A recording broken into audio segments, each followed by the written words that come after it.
There are so many injustices in this world, from hunger to clean water to sex trafficking or things of that nature. There are so many things that we can do something about.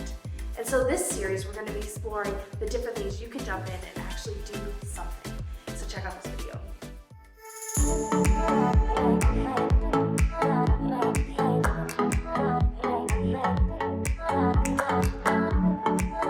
Hey guys, I'm Bobby.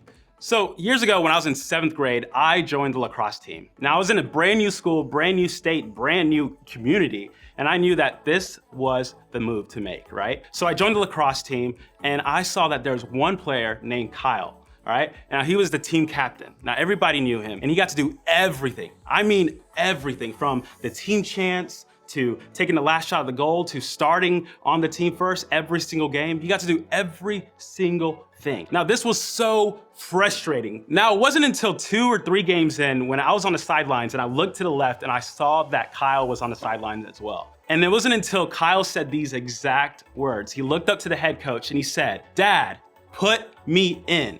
Literally, my reaction was like, what? Oh my goodness. Why did this happen? The only reason he was able to do the team chants, to play the game first, to take the final shot, was because his dad was the head coach. Now this was so frustrating. This made me angry. Now, I don't know if you've ever experienced something like what I just shared, but what I experienced was totally unfair. It was an injustice I experienced, and I knew it wasn't right. See, injustices are the things in this world that are unfair, unequal, and not right. So when we see someone bullied at school for the way that they look or talk, that's an injustice. Or making assumptions about someone based on the color of their skin, that's an injustice. Or students that go to sleep hungry and don't have enough to eat, that's an injustice. What about people stuck in a lifetime of poverty? That's an injustice. Injustices are the kinds of things that when they happen, they make us stop and say, wait a minute, that's not right. Someone should do something about that. Some of us know injustice because we've seen it. Some of us know injustice because we've heard it. And others of us, well, we know injustice because we've experienced it. Maybe that's you. Maybe you were here last week and thought, so we need to see injustice before we can do anything about it. That's great and all, but what about me?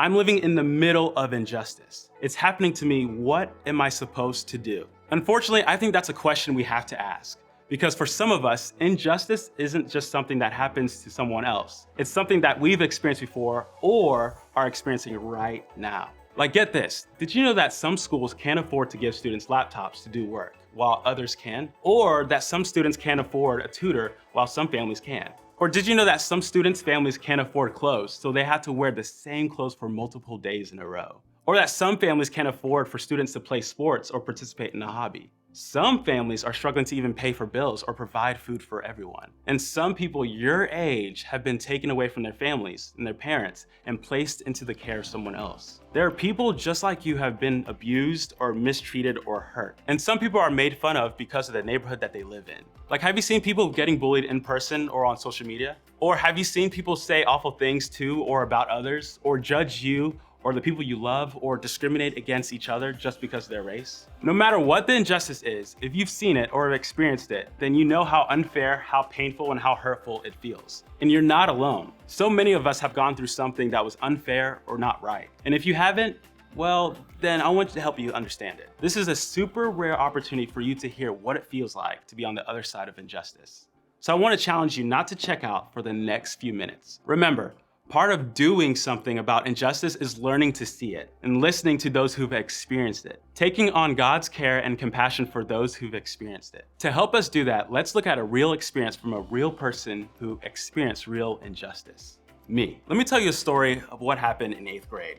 See, we had a dance called the Sadie Hawkins dance. Now this isn't your typical dance. This is a dance where the girl asks you out. So I was walking in the hallway and there's this girl that I really liked and I was really hoping that she would ask me rather than all the other guys to this dance. And one day came and she approached me and asked me to the Sadie Hawkins dance. And of course I said yes. So before I took her to the dance, I had to meet her dad. Met her dad, we had a big skate night for our school and her dad approached me and introduced himself to me, and I introduced myself to him. And it wasn't until a couple of days later when the girl came back to me and said, "Hey Bobby, I won't be able to go with you to the dance." And so for years, I wondered why this was the case. You know, I was devastated. I was so sad. I didn't even go to the dance. I just stayed home and watched movies. So it was then a couple years later when I approached her and I said, hey, what was the reason that your dad didn't let me take you to the Sadie Hawkins dance? And she told me these words that changed my life. She said, my dad didn't let you take me to the dance because you're black. Literally because of my skin color. Now this moment changed my life. It wrecked me. That the reason that I couldn't take this girl was because of the color of my skin. And it was that moment that it completely changed the way I viewed myself. And maybe you can relate. Maybe you've experienced an injustice similar to what I just shared. Or maybe it's something totally different. Either way, you know the feeling. And it probably has you wondering, what do I do about injustice when it's happening to me, not just around me? Now, before we go on, I want to say this. You don't deserve the injustice you've experienced. All the way back in the very beginning when God created the first man and woman, Adam and Eve, God tells us that we humans have value because we're made in his image. We might not be able to see God to know what he looks like, but we were created by him to show others more about who he is. And because of that, you have value. Nothing will ever change that. You are made to be treated with respect, and it's not your fault that you were born into a broken world with rules, traditions, and ideas about people. Those injustices you experience, they say a lot more about the brokenness and the hurt and the people who are putting you in that position than they do about you. That being said, let's take a look at some people who have experienced injustice together. See, in ancient times, there was a crazy king named Nebuchadnezzar. Now, this powerful guy had conquered and captured God's people. And let's just say he was used to getting his way. As a matter of fact, he decided to build a giant, and I mean giant golden statue that stood up to 90 feet tall. And then he ordered everyone to bow down and worship this statue whenever, and I mean whenever they heard music playing. And if they didn't, they would be thrown into a blazing fire. That's a lot, right? Well, there were 3 Jewish leaders named Shadrach, Meshach, and Abednego. Hold on. That sounds like a rapper group, right? Like Shadrach, Meshach, and Abednego, like bam, bam, bam. See, these guys worship God, and because of that, they refused to bow down to the statue. Good for them, I say, right? But people who were loyal to Nebuchadnezzar had other things to say about it. They plotted against Shadrach, Meshach, and Abednego, and basically they snitched to the king. Now, you can probably guess that the king wasn't at all thrilled by these news. Actually, the author of the book of the Bible where this story is found wrote down that in a furious rage, the king ordered Shadrach, Meshach, and Abednego to be captured. He gave them one more chance, and I mean just like one more chance, to bow down and worship when the music played, or they would be thrown into the blazing fire. But even in the face of this punishment, these 3 guys stood their ground and refused to worship anyone other than God himself. So, of course, the king was in full rage mode, like angry, like mad, and he ordered them to be thrown into the fire. And just like that, Shadrach, Meshach, and Abednego were tied up and thrown in. Now the flames were so hot, and get this, like this is crazy. The flames were so hot that the soldiers that threw them in died from the heat. Insane, right? Now, we can all agree that this situation is totally and completely unfair. What happened to Shadrach, Meshach, and Abednego wasn't fair. It wasn't right, and it certainly wasn't something that they deserved. So, what happened? Let's read. Look, Nebuchadnezzar shouted, I see 4 men unbound walking around in the fire unharmed, and the 4th looks like a god. Then Nebuchadnezzar came as close as he could to the door of the flaming furnace and shouted, Shadrach, Meshach, and Abednego, servants of the Most High God, come out, come here. So Shadrach, Meshach, and Abednego stepped out of the fire. Then the high officers, officials, governors, and advisors crowded around them and saw that the fire had not touched them. Not a hair on their head was singed, and their clothing was not scorched. They didn't even smell of smoke. Now, we're not entirely sure who was in the fire with these men.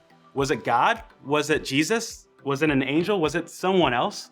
I don't know, but one thing is clear, that God did not allow them to be alone in this situation. He didn't leave them in the fire to burn by themselves. He didn't let them suffer or experience the injustice by themselves. And that's a big deal because it shows us that the same is true for us. We don't have to experience injustice alone. In other words, when you experience injustice, you don't have to face it alone. You're never alone when you face injustice. In fact, Jesus demonstrated that when he came to earth. He came to be God with us.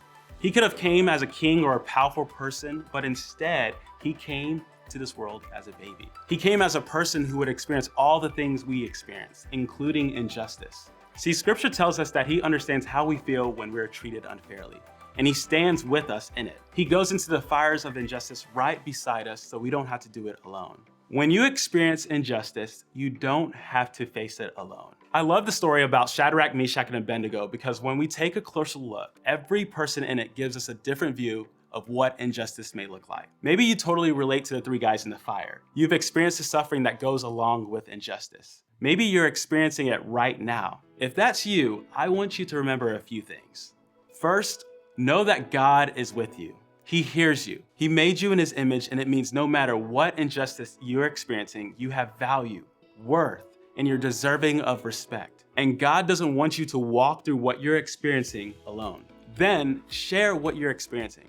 If you're experiencing injustice right now, or you're dealing with injustice that happened in the past, I'm so glad you're here because we want this to be a safe space for you to process that. We want to be people who stand up for you and stand beside you. So today, I want to encourage you to begin by sharing what you experienced. Maybe for you, that means sharing it with God in prayer, asking for him to remind you that you are not alone. Maybe for you, that means sharing with a trusted friend, a group leader, or another adult in your life that can help you. They're with you in this and they don't want you to be alone. So take that step and talk to them about what you've experienced. They just might be the very people God has sent in your life to stand in the fire with you. Also, keep going. The guys in the fire never stood down. They didn't give up, and I don't want you to either. If you're experiencing injustice, I want you to do something. Maybe that something is opening up to an adult. Maybe that something is standing up to yourself. Maybe that something is joining an organization who is already working against that injustice. Whatever it is, take a step and keep going. Of course, there's the other character in this story, King Nebuchadnezzar. Now, none of you are throwing people into a raging fire because they won't worship your statue. At least, I hope you're not. But I think there have been times when, if we could be honest, we could admit that we've participated in an injustice against someone else. Maybe we're more like the people in the crowd in this story.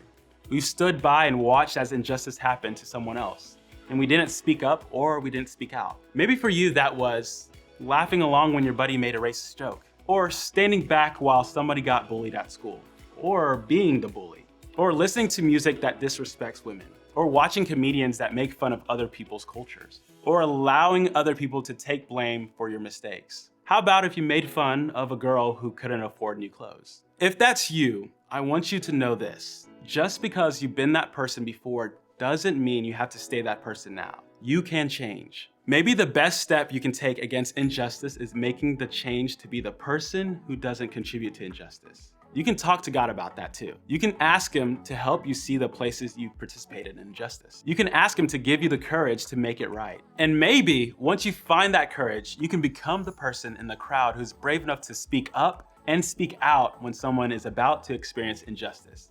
You can be the voice that stands up to injustice when you see it. Remember, when you experience injustice, you don't have to face it alone. That's why we have groups. Of all the people in the whole world, your group should be for you and listen to you. They should be praying with you and learning from you.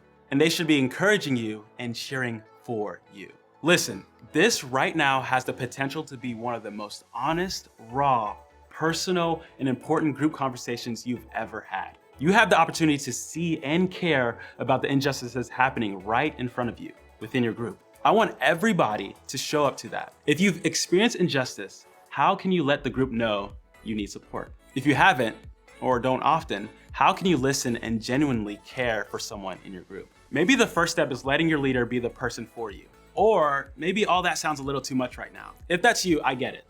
Even if you don't talk to the whole group, I hope you talk to your leader. They signed up to do this because they want to be here for you. And maybe they can be a real human reminder that when you experience injustice, you don't have to face it alone.